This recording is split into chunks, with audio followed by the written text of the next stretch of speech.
Hello, kæru vinir, þetta eitt af 33 myndböndum á 33 tungumálum sem ég hef gert sjálfur eingöngu með velþýðendum á nokkurar aðstoðar frá öðru fólki.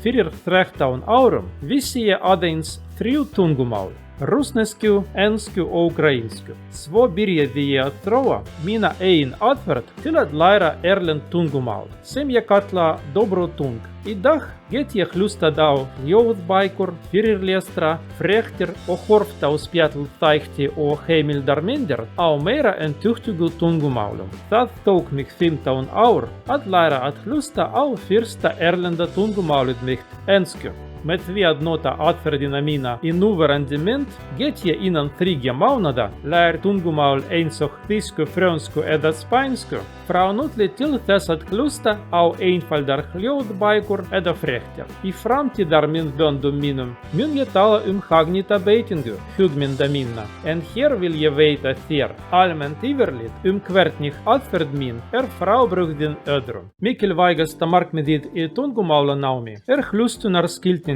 Þegar þú hefur lært að gera það, jafnvel eftir að þú hættir formlega að læra tungumálið, geturðu samt hlustað á það í frítíma þínum með MP3-spilera eða horft á myndskeið á netinu. Þannig mun þú aldrei gleyma tungumálinu. Ennfremur mun það halda áfram að bæta sig, nánast eitthvað sér, meðan þú að hlusta eða horfa á eitthvað áhugavert. Ef þú vilt læra að hlusta, þá þarftu að kunna 20.000 orða. Engin sérstök brögð til að hlusta munu hjálpa, nema þú vitir nógu mörg orð. En að læra þau ekki eins erfitt og fólk heldur. Aðrar tungumálanáms aðferðir annað hvort velja nokkur 100 orð og pussa þau til fullnustu, meðan þeir hunsa allt annað, eða halda því fram að orð falli sjálf í minni þínu. Frá óbeinum lestri eða hlustum, jafnvel þó að þú reynir ekki að læra þau viljandi. Hugmynd mín var að finna hinn gullna meðalveg milli þessara öfga. Já, þú þarft að læra orð, en þú þarft að gera það á skilvirkan hátt. Þú þarft að læra þau nógu vel til að hlusta, en þú hefur ekki efni á að eyða of miklum tíma í hvert orð. Þegar þú skilur ekki talað mál, 2 mögulegar ástæður. Annað hvort orðaforði þinn of lítill, eða hlustunar upplifun þín ekki nægjanleg. Í fyrra tilvikinu þarftu að lesa og læra fleiri orð. Í því síðara þarftu að hlusta meira. Til að greina eitt tilvik frá öðru hef ég fundið upp breytu sem ég kalla OAO, orð á hvert óþekkt, sem byggist á hlutfalli ókunnra orða í textum. Í upphafi tungumálanáms OAO minn venjulega á milli 2 og 5. Þegar það nær stig á milli 50 og 70, byrja ég að hlusta á fyrstu textana mína. OAO heldur mér áhugasömum, því hvenær sem get ég athugað hvort ég sé að taka framförum í náminu. Í upphafi hlusta ég ekki á neitt nema lög og orð úr talandi orðabókum. Ég geri ekki hlustunaræfingar, ég hlusta venjulega ekki á einfaldaða texta, ég hlusta ekki á meðan ég les og nota ekki önnur sérstök brögð. Ef ég kann ekki nógu mörg orð, þá hjálpa þessi brögð ekki. Og ef ég kann nógu mörg orð, þá ekki þörf á sérstökum brögðum og það ekki skynsamlegt að eyða tíma í þau. Eina undantekningin frá þessu voru setningapör á 2 tungumálum, en jafnvel þetta ekki nauðsynlegt og ég hlustaði á þær aðeins á sumum tungumálum mínum. Leiðinlegar upplýsingar miklu erfiðara að muna. Lykillinn að aðferð minni að lesa alvöru áhugaverða texta og læra orð af þeim. Textarnir geta verið hvað sem þú vilt. Bækur, dagblöð, lög, vísindagreinar, jafnvel samfélagsmiðla vefsíður. All sem áhugavert fyrir þig persónulega. Ég notaði all til að læra tungumál. Þar á meðal kvikmyndateksta, bókmyndaverk, greinar á netinu, athugasemdir á samfélagsmiðlum og svo framvegis. Og jafnvel í dag, ef þú skrifar mér athugasemd, mun ég skrifa niður og læra öll orðin sem þú notar og sem ég veit ekki. Því áhugaverðari sem textarnir fyrir þig persónulega, því betra mun þú muna orðin sem þú lærir af þeim. Að auki, ef þú lest þau efni sem þér þykja áhugaverð, varje ord som passar vid avhugamålstin.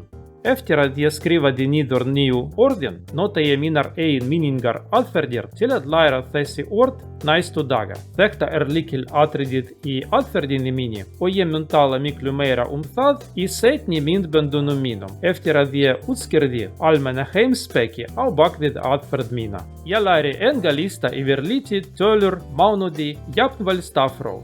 Jag nämner en stöpler och lista, annat kvart þegar jag þarf virkilega á þeim að halda, eða þegar jag vill skipulegja og bæta þá þekkingu sem ég hef þegar aflað mér við lestur.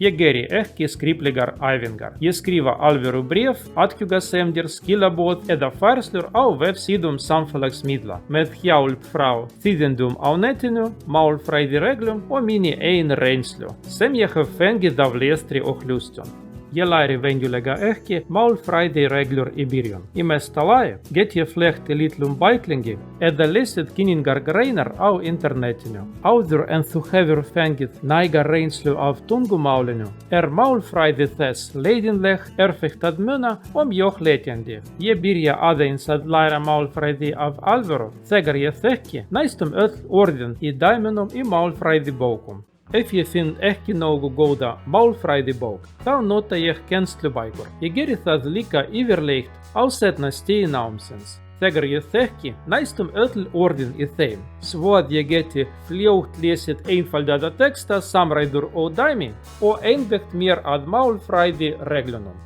Ég læri ekki orð af flashkortum, minnisbókum eða lista yfir algeng orð. Öll orðin sem ég þarf að vita hægt að leggja á minnið og geyma fersk í minningunni með því að lesa og hlusta á raunverulegar og áhugaverðar upplýsingar. Ég held ekki lista yfir orð sem ég einu sinni skrifaði niður og lærði. Ef ég skil merkingu orðs við lestur, þá þekki ég orðið. Ef ég skil ekki merkingu þess, þá þekki ég ekki orðið, jafnvel þó að ég hafi kynnt mér það nokkrum sinnum. Í þessu tilfelli skrifa ég það niður og læri það aftur. Fólk ímyndar sér oft að ef þeir eyði tíma í orð, þá verði orðið að vera þakklátt fyrir viðleitni þeirra. Og jafnvel þótt þeir hafi gleymt orðinu, ættu þeir aldrei að reyna að læra það aftur. Þessi afstaða mjög röng. Vegna þess að sum orð, oft mikilvæg orð eins og fornöfn og forsetningar, verður að leggja á minnið nokkrum sinnum. Ég aldrei læri eða les upp samræður úr kennslubókum. Í raunverulegum samtölum hæfni þín til að skilja annað fólk og vera skapandi byggt á því að hafa stóran orðaforða. Miklu mikilvægari en hæfileikinn til að segja fullkomlega setningar utan bókar. Fólk sem mun tala við mig hefur ekki lesið samræður úr kennslubók minni og mun ekki svara mér eins og ég býst við. Ég hef aldrei talað við neinn á flestum tungumálum mínum, því ég hef aldrei þurft að gera það, en ég nota þau öll reglulega til að lesa og hlusta. Ég auki orðaforða mín og ef ég þarf að tala þessi tungumál, mun ég auðveldlega læra orðin og orðasamböndin sem ég þarf fyrir fyrstu samtölunum.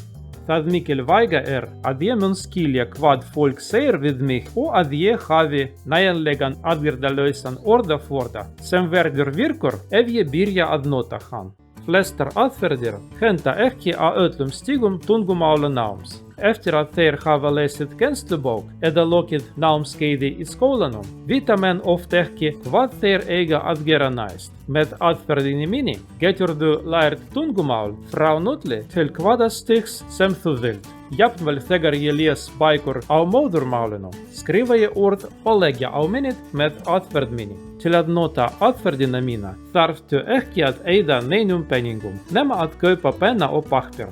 Þú getur lesið ókeypis texta, hlustað á lög og notað orðabækur á netinu. Oftar en ekki þetta jafnvel þægilegra og gagnlegra en dýrar kennslubækur og orðabækur úr pappír. Þú þarft enga kennara, professora eða sérstakar flottar vefsíður til að nota aðferðina mína. Þeir bara sóun á tíma og peningum. Ef þú vilt fullkomna tungumál þitt, geturðu beðið móðursmálsmann að gagnrýna þig, eins og ég bið ykkur í myndböndunum mínum. Kvadsem tvilider i maalfrijdibokom og kennslubokom getur du lesið allar upplýsingar tungumálið sem þú þarft. Og að leggja orð á minnið, hlusta og venjast tungumálinu eitthvað sem þú þarft alltaf að gera sjálfur. Það einfaldlega ómögulegt að kenna það. Í næstu myndböndum mínum mun ég útskýra hverjar þessar hugmyndir í smá atriðum, frá almennri heimspeki aðferðar mínar til hagnýtrar ráðleggingar. Þakka þér fyrir að hlusta. Vinsamlegast gerðu þig áskrifandi að rásinni minni og skrifaðu athugasemdir.